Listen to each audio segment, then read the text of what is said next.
Street side దొరికే బజ్జీలు ఎవరికి ఇష్టం ఉండదు చెప్పండి. అందులో one of my favourite bajji అరటికాయ. అరటికాయ తొక్క తీసేసి ఇలా స్లైసెస్ కింద కట్ చేసుకోవాలి. కట్ చేసుకున్న స్లైసెస్ అన్ని ఒక గిన్నెలో వేసి అందులో కొంచెం ఉప్పు, కారం, పసుపు, అల్లం వెల్లుల్లి పేస్ట్, ధనియాల పొడి, జీలకర్ర పొడి వేసి ఆ ముక్కలకి మసాలా అంతా పట్టేలాగా మిక్స్ చేసుకోవాలి. చూడండి ముక్క ఇలా ఉండాలి.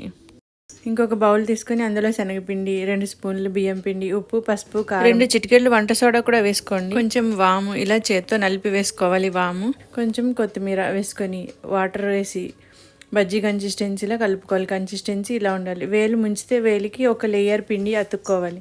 అలా కలుపుకోవాలి. స్టవ్ వెలిగించుకుని ప్యాన్ పెట్టుకుని అందులో డీప్ ఫ్రైకి సరిపడా ఆయిల్ వేసుకోవాలి.